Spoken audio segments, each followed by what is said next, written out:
Akira Kurosawa is universally recognized as one of the best film directors ever to exist. After working as a painter, a fact that would play heavily into his sense of mise en scene once he started working in color, he entered the Japanese film industry in 1936.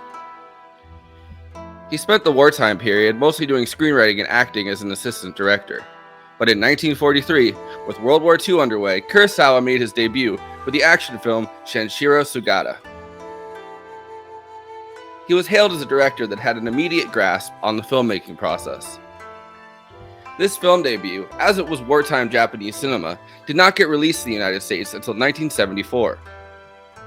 In 1948, Kurosawa made Drunken Angel, starring a little-known Japanese actor named Toshiro Mifune.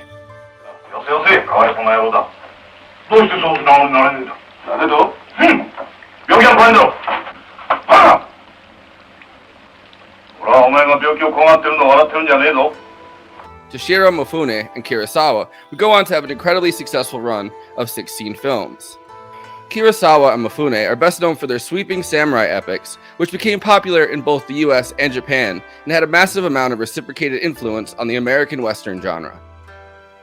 In 1950, Kurosawa made Rashomon, a psychological thriller where multiple characters describe a samurai getting murdered in the forest.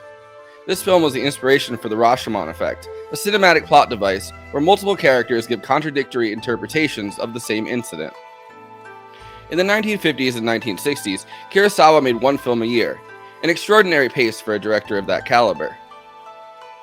Tonight we are talking about Kurosawa's most famous and acclaimed film ever made, 1954's Seven Samurai.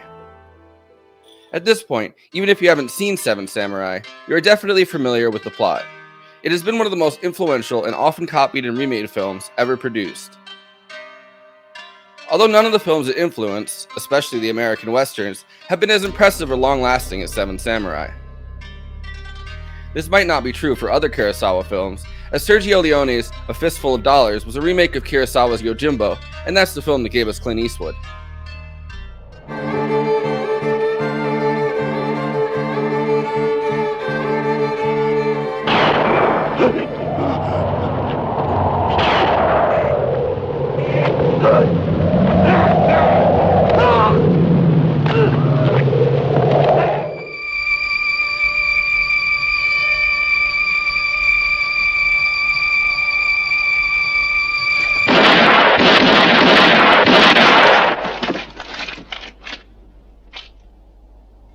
The story revolves around a mountainous village in western Japan in the 16th century.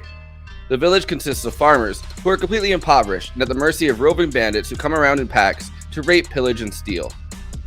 After being threatened by a particularly large gang of 40 bandits, highly unusual numbers, several villagers resolve to find a ronin, masterless samurai, to help defend them.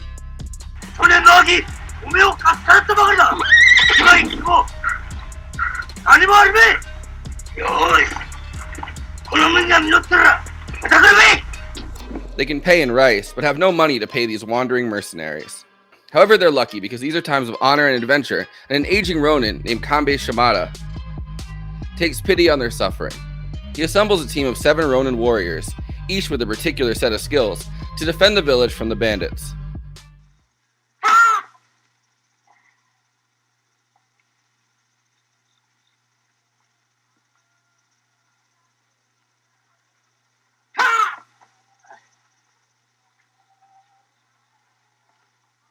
And we've seen this format. Sometimes the 7 is supplanted with 6 or 8, copied in American Westerns repeatedly. Now, why'd you have to go and touch your gun for? We were in the middle of a gentleman's negotiation. However, Kurosawa is a master filmmaker, and he uses the sweeping epic to explore not just the usual themes of bravery, love, chivalry, and conflict, but class relations, the nature of war, one of his favorite subjects, and Japanese identity itself.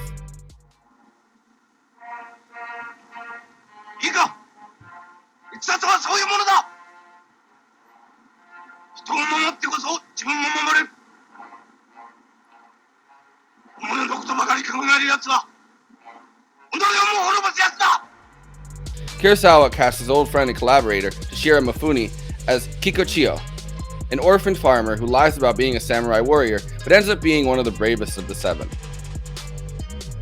One of the most interesting parts of Seven Samurai is the class analysis that Kurosawa sprinkles throughout the story. We realize throughout the plot that the farmers are not just helpless victims. They are cunning and dangerous and have a dark secret. They have cut down and robbed fleeing samurai warriors who got defeated by bandits in the past.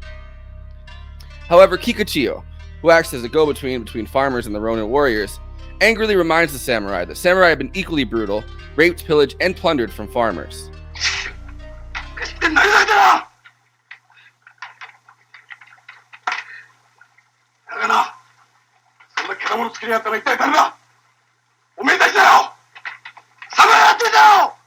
In fact, there is no real line between the samurai who wander medieval Japan and the bandits who terrorize the villagers.